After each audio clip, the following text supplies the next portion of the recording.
오늘 하나님께서 저와 여러분들에게 주신 말씀, 체험적인 신앙으로 하나님 뜻을 발견하며 살아갑시다, 이런 제목인데, 사도행전 11장 5절 18절 5절에서 18절 말씀을 기반으로 하죠. 말씀 증거될 때 하나님의 은혜가 함께하길 원합니다. 자, 한 주간 편안하셨죠? 이제 12월 달이 되었습니다. 그러다 보니까 이제 본격적으로 이제 겨울철로 이제 들어가는 초입인 것 같은데, 기온도 많이 떨어졌고요. 그래서 여러분들 건강 조심하시고, 그리고 이제 올 한 해도 이제 한 달밖에 남지 않았습니다. 한 달 지나면, 한 달도 못 남았죠. 지나면 또 한 살 더 먹게 되는데, 세월 정말 빠르게 갑니다. 네. 아니, 우리 신군사님이 한 달만 있으면 100살이라니까요. 여러분 믿어지세요? 네. 언제 그렇게 많이 드셨을까요? 어찌하다 보니까 그렇게 됐거든요. 우리도 어찌하다 보니까 50대고 60대고 70대고 80을 바라보게 되었는데, 여러분 그만큼 주님께 가까이 갈 날이 다가왔다는 뜻 아니겠습니까? 그래서 주님 만날 날을 기대하면서 우리가 오직 주님만을 의지하고 믿음으로 살아가야 되겠다, 이런 생각이 듭니다. 그런 여러분 되시길 바라고요.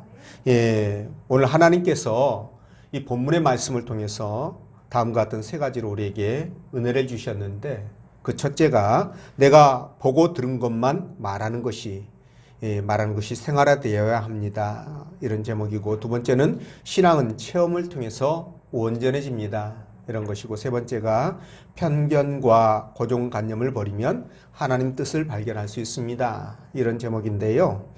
자, 그러면 본문의 말씀을 따라가면서 어떻게 체험적인 신앙으로 하나님 뜻 안에서 하나님의 뜻을 발견하며 살아갈 수가 있을 것인지, 성령께서 들려주시는 하나님의 음성 우리 듣도록 하겠습니다. 자, 첫째로 내가 보고 들은 것을 말한 것만 생활화해야 된다, 이야기해야 된다, 그런 뜻이죠. 자, 우리 5절에서 16절까지 말씀이 이 내용이에요. 근데 우리 너무 기니까 5절만 같이 읽겠습니다. 자, 시작.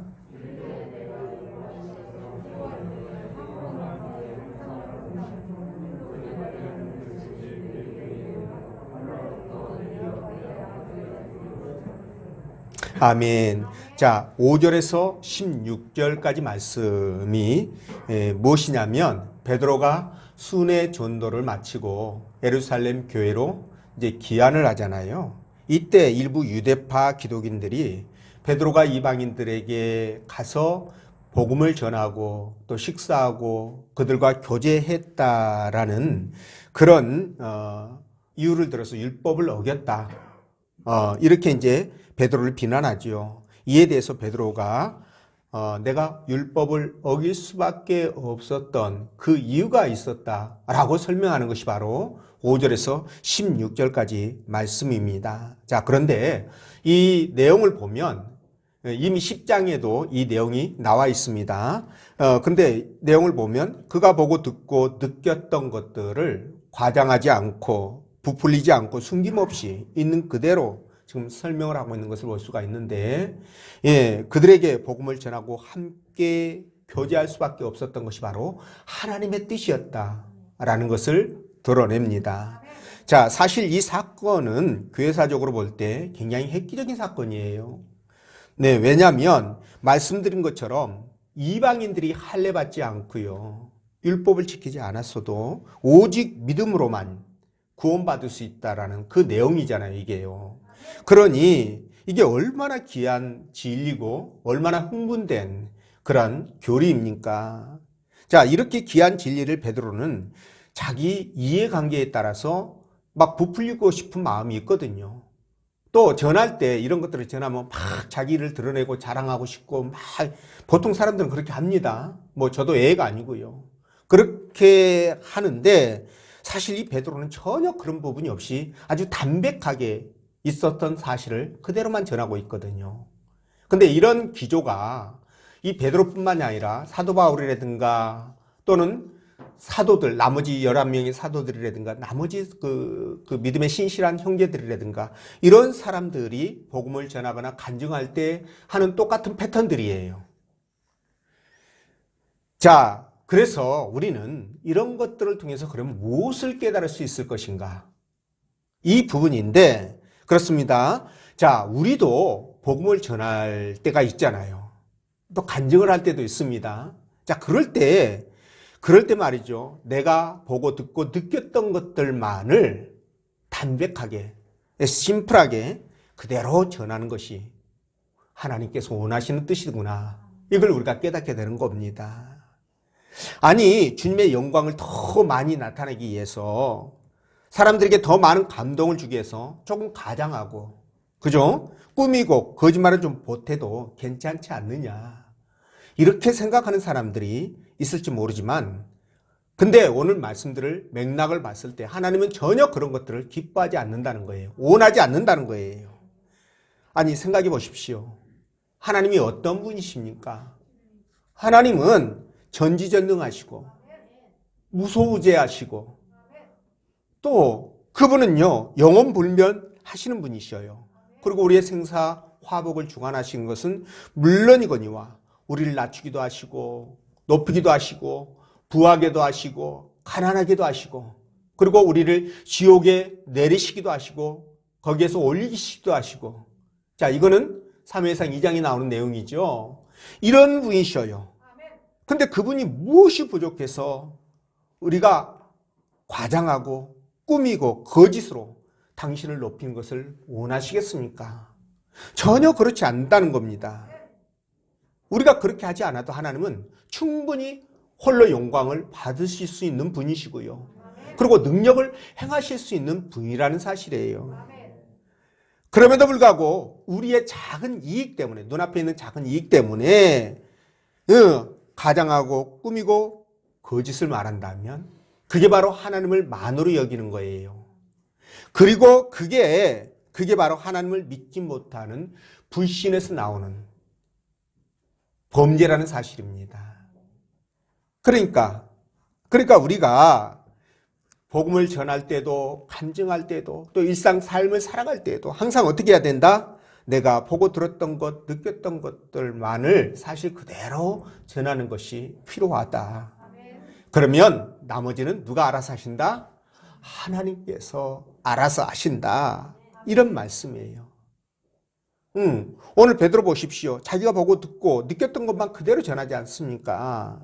그래서 베드로 후서 1장 6절 말씀을 봐도 그런 내용이 나오는데, 우리 주 예수 그리스도의 능력과 강림하심을 너희에게 알게 한 것이 교묘히 만든 이야기를 따른 것이 아니요 우리는 그의 크신 위엄을 친히 본 자라.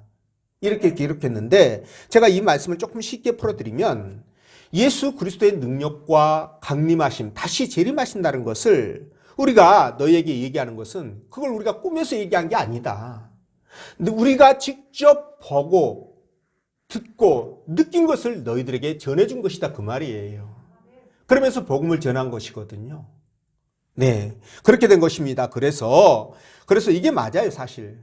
우리 기독교인들은 복음을 전할 때든 일상 삶 속에서든 사람들을 대할 때 진실하고 정직하게 그리고 신실하게 살아가고 그들을 대해야 됩니다. 이게 하나님의 뜻이기 때문에 그래요. 여러분, 성경에서 거짓말하지 말라는 말씀이 정말 많이 나옵니다. 생각보다 굉장히 많이 나옵니다. 예, 그럼에도 불구하고 복음을 전하기 위해서라는 명분으로 완전히 거짓말을 밥 먹듯이 하는 신천지를 포함한 그 이단들의 그 전도 행태를 보면 하나님 말씀을 벗어나도 너무나 많이 벗어났다. 이런 것들을 우리가 깨닫게 되는 거죠. 그러니까 분별력 있는 사람들은 아는 거예요. 그런데 문제는 이런 것들이 우리 일상 삶 가운데서도 막 그렇게 나타난다는 겁니다. 일상 삶 속에서도요. 물론 저도 여러분도 육신적으로 굉장히 약한 존재잖아요. 그러다 보니까 순간적으로 거짓말을 하는, 당황해가지고 순간적으로 거짓말을 하는 그런 경우들 있습니다. 네, 있어요. 저도 그렇고 여러분들도 그렇습니다. 그랬다 할지라도 늦기 전에 사실관계를 바로잡는 것이 우리 믿음의 사람들의 바른 삶의 태도다. 이런 말씀을 드려요. 이번 한 주간 매스컴에 또 이렇게 아주 도배를 했는데, 오미크론인가 뭔가 하는 그 코레라 그 변종, 그걸 그 목사님 부부가 그걸 이제 감염돼 가지고 초기 진술하는 과정에서 거짓을 말했다라는 것 때문에 굉장히 매도를 당했는데요. 물론 그분이 올바른 태도가 아니죠. 그냥 사실대로 말했으면 얼마나 좋았을까요? 근데 그분이 막상 이렇게 맞닥뜨리고 보니까 그 큰 교회에 목회를 하신 분인데, 인천 숭의교회 아시죠? 그러다 보니까 이제 여러 가지 사항들을 고려해가지고 아마 거짓말을 했던 것 같아요. 이런 것들이 결과적으로 봤을 때 거짓말은 다 드러나게 되거든요. 진짜 드러나게 돼요. 시간의 문제일 뿐이지 결국은 다 드러납니다. 그래서 이런 걸 볼 때 너무 아쉽다, 이런 생각을 가지게 되는데요. 물론 이제 그렇게 뭐 순간적으로 본능적으로 나오는 거 막 면피하기 위해서, 이게 우리 본능입니다. 그런 것들은 뭐 나중에 이제 사실관계 바로잡으면 되는데요. 문제는 이게 아예 상습적으로 거짓말하는 사람들이에요. 방금도 말씀드렸지만 이 거짓말은 반드시 밝혀지거든요. 시간의 문제일 뿐이지. 근데 거짓말하면서도 양심의 가책을 받지 않아요. 양심의 가책을 받지 않고 너무나 능청스럽게 아주 그럴듯하게 거짓말하는 경우들, 이런 경우들을 보는데, 우리는 그런 사람들에게 소시오패스 혹은 그런 경향이 있다, 또는 사기꾼 기질이 있다, 이렇게 이제 얘기를 하는 거죠. 그럴 가능성이 매우 높습니다. 그래서는 안 되죠. 신앙인들은 진짜 약속을 막 밥 먹듯이 여기거나 이런 거짓말을 아주 능숙하게 아주 실생활 속에서 자주 이렇게 하시는 분들은 회개하셔야 됩니다. 하나님 절대 기뻐하지 않습니다. 약속을 지키는 것이 우리 인간 사회의 절대 규범이잖아요. 네, 성경의 가르침이에요. 그런데도 너무나 쉽게 약속을 깨트리는 것도 거짓말하는 거예요. 이런 것도 문제가 되는데, 이걸 대수롭지 않게 생각하면서 약속을 쉽게 깨는 사람들이 있습니다.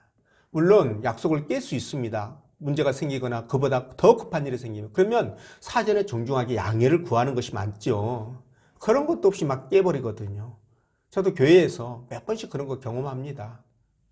그래서는 안 되는데, 이것도 신앙적으로 분명 문제가 있어요. 그래서 우리 신앙인들은 진짜 바르고 정직하게 그리고 성실하게 살아가는 이런 삶의 모습, 이게 바로 힘이라니까요. 지난주에도 말씀드렸잖아요. 왜 힘이 되느냐? 근데 처음에는 이렇게 살면요, 손해보는 것 같아요. 문제가 있는 것처럼 보이지만 결국 어떻게 될까요? 시간이 지나면서 저 사람 말하는 것은 맞다, 저 사람은 거짓말 안 한다, 이렇게 되면 그 사람은 주변에 선한 영향력을 미칠 수 있는 거예요. 그 사람 말에 권위가 생기는 거잖아요.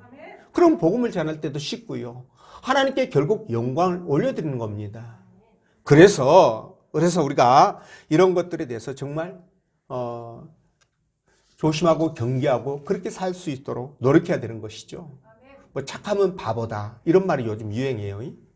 세상이 하도 악해서 그래요. 원래 착한 것이 정상인데 그게 바보래요. 바르고 정직하면 손해본대요, 당한대요. 세상 사람들 그렇게 말합니다. 그러나 그게 초기에는 그래요. 몇 번은 그럴 수 있지만 아까 말씀드린 대로 시간이 지나면 사람들이 인정해 주면서 오히려 그게 힘이 된다니까요. 그렇기 때문에 우리는 신앙인답게 어떤 일이 있어도요, 우리 신앙인들 하나님께서 지혜를 주시고 그분이 지켜주시기 때문에 우리는 당하지 않는다.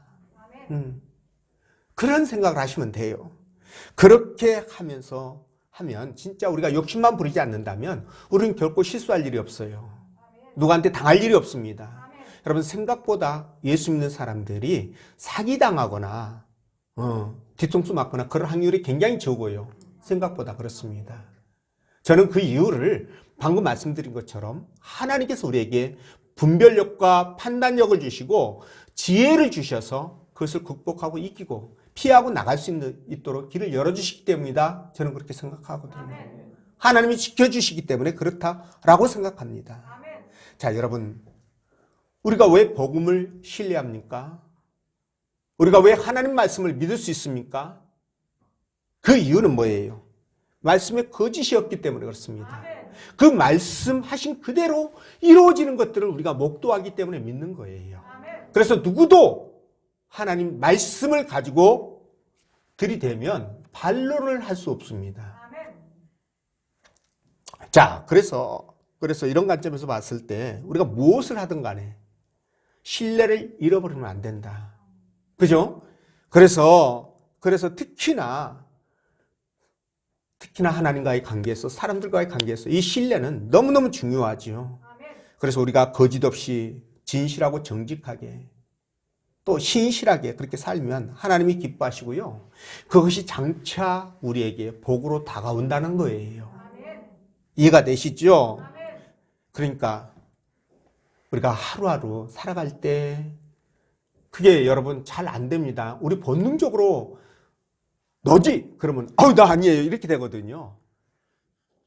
그러니까 이것들은 이제 훈련이 필요한 겁니다만은 여러분들이 삶 가운데서 그렇게 살려고 노력을 한번 해보셔요. 하나님이 역사하십니다. 그래서 우리가 그러한 삶이 진짜 생활화돼야 된다. 이 말씀을 드리고요. 두 번째는 신앙은 체험을 통해서 온전해진다라는 말씀인데 16절 말씀 읽어봅니다. 시작.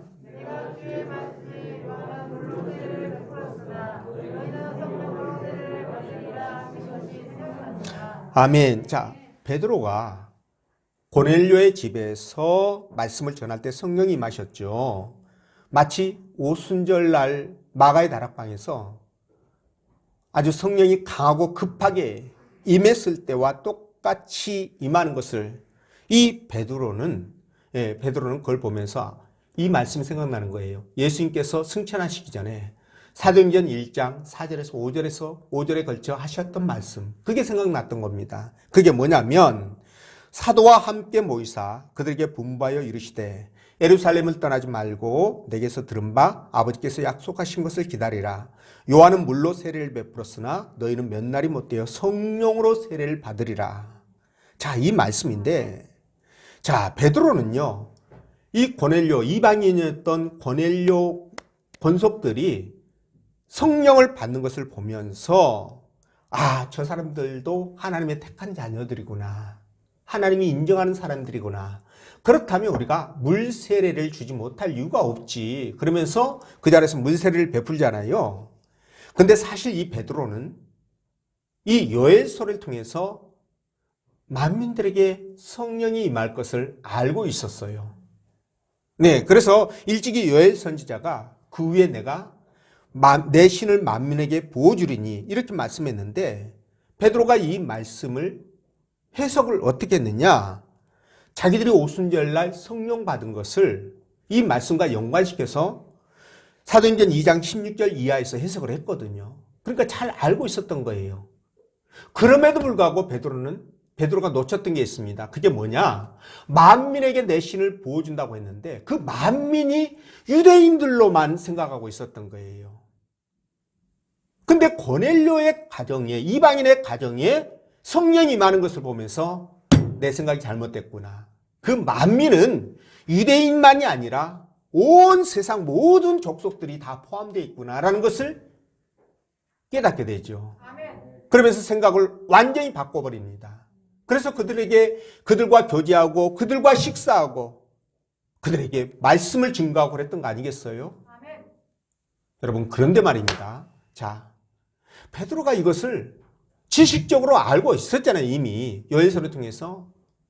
그럼에도 불구하고 깨닫지 못했던 것을 지금 고넬료의 가정에 성령이 임하는 것을 보면서 그를 직접 경험하고 체험하고 목도함으로 말미암아 이 내용을 확 깨닫게 된 거예요. 하나님의 뜻을 알게 된 거예요.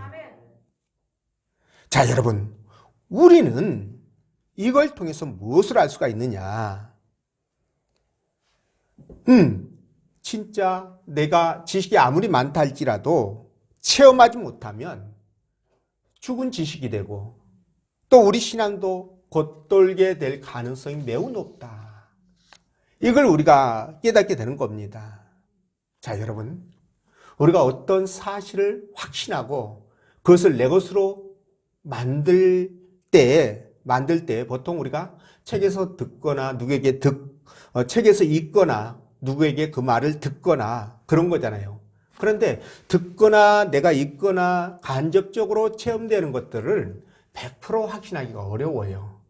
그죠? 그래서 항상 마음속에 퀘스천 마크가 있거나 아니면 바뀔 가능성을 염두에 두고 있죠. 그런데 만약에 내가 직접 그것을 보고 들었다면 어떨까요? 보고 들었다면 100% 믿어버리겠죠. 그래서 직접 경험해 보는 것이 너무너무 중요한 거예요. 자, 그래서 우리 주변에도 영적 체험을 한 사람과 그렇지 못한 사람들의 신앙이 큰 차이가 나는 것을 볼 수 있거든요. 영적 체험을 한 사람들은요, 100% 확신하면서 절대 믿음이 흔들리지 않습니다. 그런데 그렇지 못한 사람들은 신앙이 매우 형식적이에요. 거기에다가 작은 고난에도 흔들리고 신앙이 겉돌고 시험 들고 넘어지고 엎어지고 뒤집어지고 난리죠.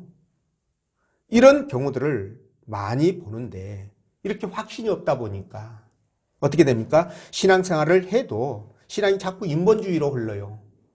그리고 고난이나 어려움이 오면 교회를 떠나고 하나님을 떠나는 경우들이 부지기수로 나타나죠. 이런 경우들을 우리가 봅니다. 여러분, 당장 우리 지금 코로나로 우리 교회뿐만 아니라 우리 한국교회 전체가 교인 수가 지금 감소하고 있어요. 이거는 그동안에 코로나를 핑계로 나오지 않았던 사람들이 한두 번 쉬니까 조금 그때는 좀 그렇겠죠. 좀 죄책감도 있고 미안함도 있고 하나님 앞에. 근데 이게 한 달 가고 2달 가고 6개월 지나고 막 이러다 보니까 아예 이게 이제 몸에 익어가지고요. 신앙과 하나님도 잊어버리고 그냥 세상이 좋아서 그냥 안주해버리는 겁니다. 대마처럼 세상으로 다시 돌아가 버리는 그런 케이스죠. 만약에 저들이 진짜 기도하고 성령이 충만해가지고 주님을 만났다면 또는 시한부 인생인데 하나님의 그 은혜로 치유받는 경험을 했다면 또 환상을 보고 주님의 음성을 듣고 그랬다면 어떨까요? 그럼에도 불구하고 저들이 교회를 떠날까요? 그런 체험을 했다면 절대 떠나지 못하겠지요. 내가 직접 천국과 지옥을 보았는데 교회를 떠나고 하나님께 충성과 헌신을 못한다? 이건 말이 안 됩니다. 여전히 삶의 가치관이 변하지 않고 세상 중심의 가치관이고 이 땅의 것이 하나님보다도 우선하고 이럴 수는 없다라는 거예요. 내가 직접 하나님을 체험했다면 있을 수 없는 일입니다. 그래서 반드시 무엇이 필요하다? 바로 체험이 필요한 거예요. 신앙에 있어서 체험이 필요한 겁니다. 물론 체험이 없으면 구원받지 못했다. 이런 식의 체험을 절대화해서는 안 되겠지요. 그러나 그렇다고 해가지고 체험의 중요성을 간과해서도 안 된다는 겁니다. 그래서 기독교를 무슨 종교라고 그럽니까? 체험의 종교다. 이렇게 말하지 않아요. 체험이 있어야 힘있게 신앙생활을 하는 거예요. 내가 주님을 만나야 내 신앙 붙들고 주님 앞에 가는 거예요. 그게 없으면 다 떨어진다니까요.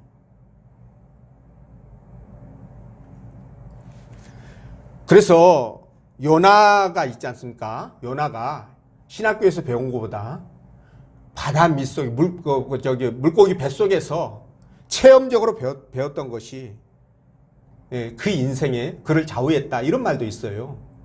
그래서 배우는 것, 아는 것, 깨닫는 것, 변화되는 것 이런 것은 체험 이상이 없습니다. 무슨 말씀인지 아시겠죠? 노래도 마찬가지예요. 아니 제가 국민 가수인가요? 제가 이제 그거를 이제 보았는데 제가 이해가 안 된 게 있어요. 뭐냐면 찬송가를 부르면서 여러분 만약에 그랬다면 여러분들 회개하셔야 됩니다. 그 노래를 그러니까 국민 가수인가 그 노래에서 하는 그 노래를 듣고 눈물을 막 흘리더라고요. 거기 사람들이. 난 그게 이해가 안 되는 거예요. 여러분들도요 그 노래를 들으면서 눈물을 흘렸다. 근데 찬송가를 부르면서 눈물을 흘리신 적이 있어요? 그러면 괜찮은데 찬송가를 부르면 아무 감동이 없는데 그것만 들으면 눈물이 난다. 이거 회개하셔야 됩니다. 근데 그렇게 눈물을 흘릴 정도로 감성이 전달됐다는 건 뭐예요? 그 사람의 노래가 듣는 사람으로 하여금 내 삶 속에서 체험하는 부분들이라는 거예요. 그게. 그래서 감동을 주는 거거든요. 배우가 연기하는 것도 마찬가지입니다. 배우가 연기에 몰입하는 것은요, 내가 거기에 한 부류로 거기에 녹아 들어가는 거예요. 그래야 연기가 제대로 나오는 거잖아요. 관객들에게 감동을 줄 수 있는 겁니다. 이와 마찬가지로 여러분, 정말 우리도 신앙 가운데 진짜 그런 체험들이 있어야 돼요. 그래서 하나님의 성령을 사모해야 되고 하나님의 은사를 사모해야 되고요.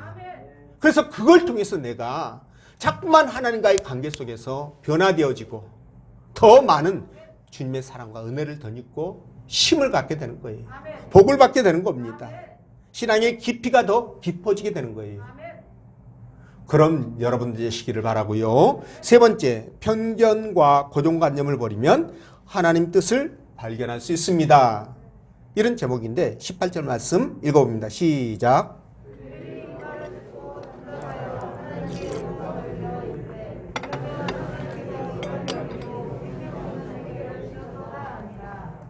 아멘. 자, 베드로의 설명을 들은 예루살렘 교회 유대파 기독인들이 베드로에 대한 비난을 그치고요, 하나님께 영광을 올려드렸다고 했죠.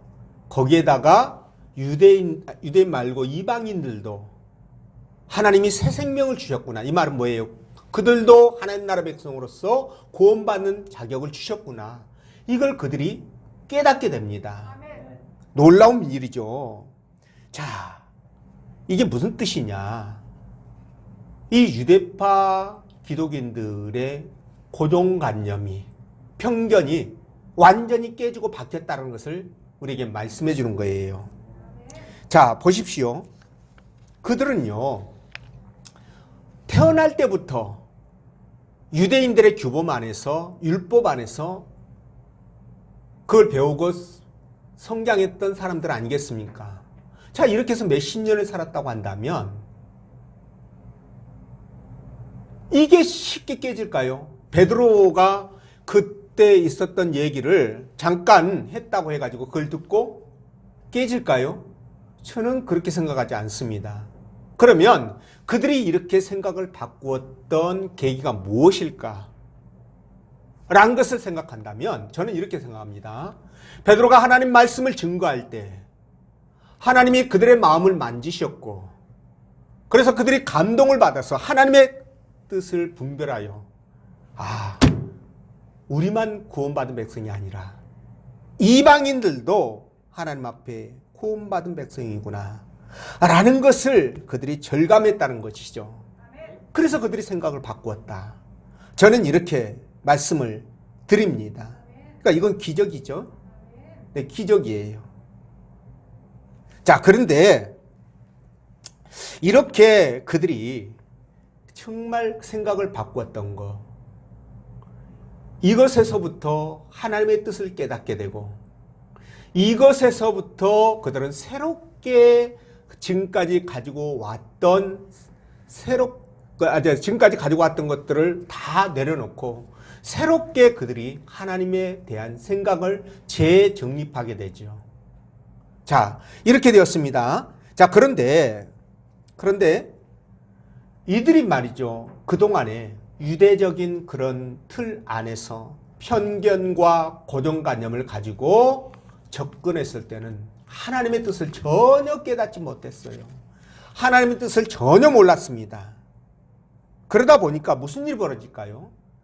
그들이 하나님 앞에 열심히 신앙생활한다고 난리를 치면 칠수록 어떻게 된다? 더더욱 하나님을 대적하는 일이 벌어지는 거예요. 하나님의 뜻을 벗어나서 하나님을 대적하는 일이 생긴다니까요. 그 좋은 케이스가 누구냐? 바로 사도 바울입니다. 자, 사도 바울이 하나님에 대한 열심이 특심했습니다. 대단했습니다. 그런데 그가 그 열심 가지고 예수 믿는 사람들을 잡아 죽이겠다고 잡으러 다니는 그 과정, 여러분 한번 생각해 보십시오. 하나님에 대한 열심으로 그 일을 했는데 나중에 알고 보니까 그게 뭐예요? 하나님을 대적하는 일이 되고 말았어요. 사울아, 사울아, 왜 네가 나를 핍박하느냐, 이런 꼴이 되고 말았지 않습니까?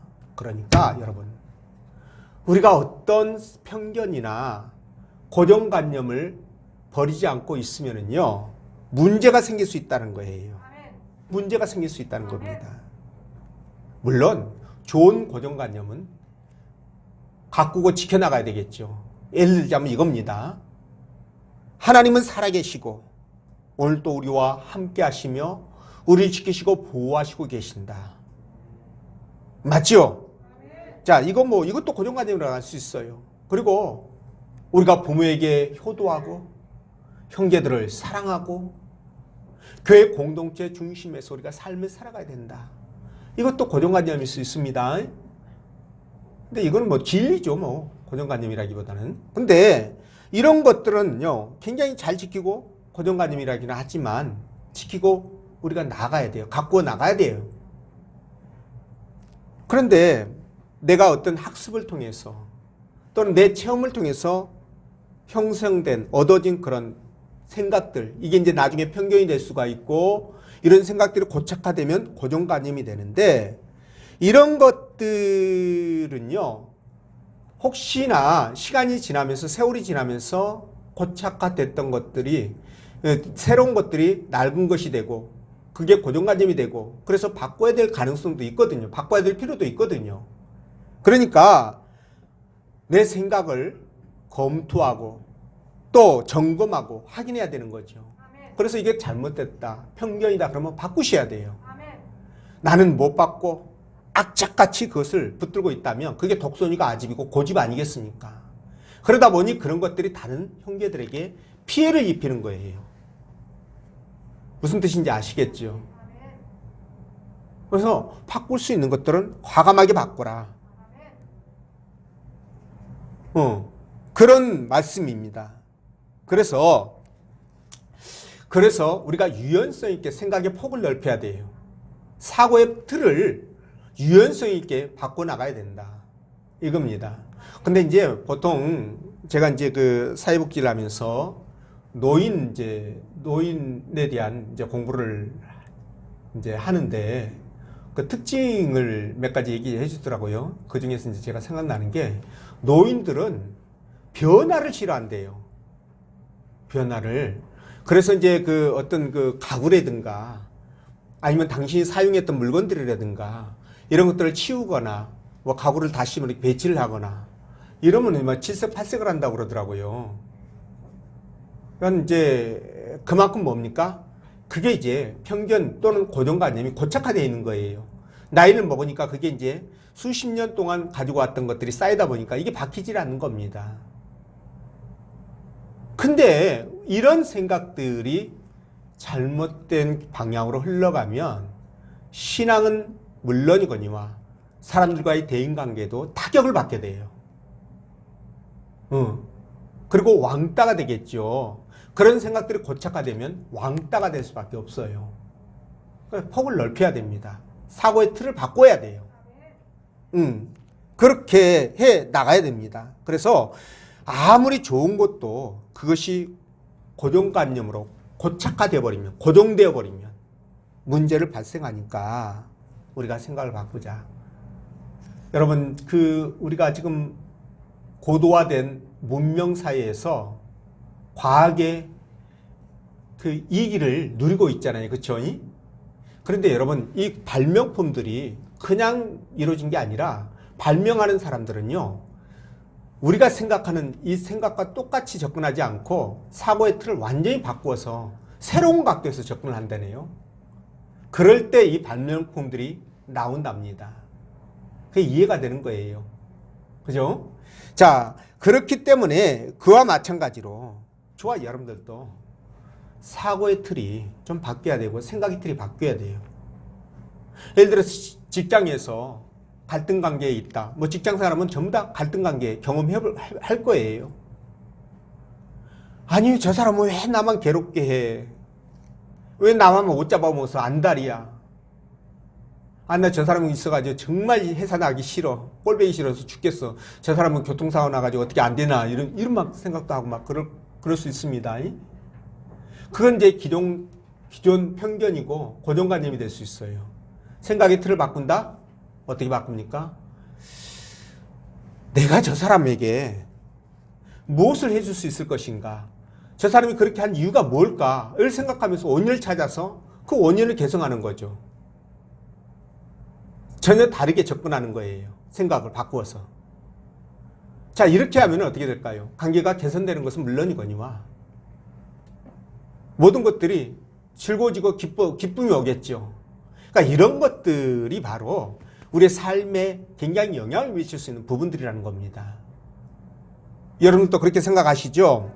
그래서 우리가 생각에 여유를 가져야 되고 사고의 폭을 넓혀야 되고 그래야 사람들을 품을 수 있고 그래야 하나님께서 기뻐하신다는 겁니다.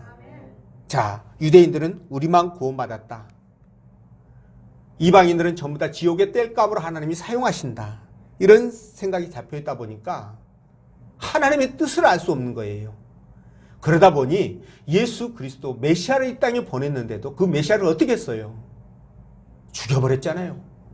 배척도 모자라서 죽여버렸어요. 자, 이게 하나님의 뜻입니까? 아니잖아요. 하나님의 뜻과는 정반대로 하나님을 대적하는 그 결과를, 그리고 하나님을 아프게 하는 그런 결과를 만들어냈던 것입니다. 자, 그래서 우리는 아까 말씀드린 대로 항상 저와 여러분들이 말씀에 비추어서 말씀이 아닌 것들은 전부 다 바꿀 수 있어야 돼요.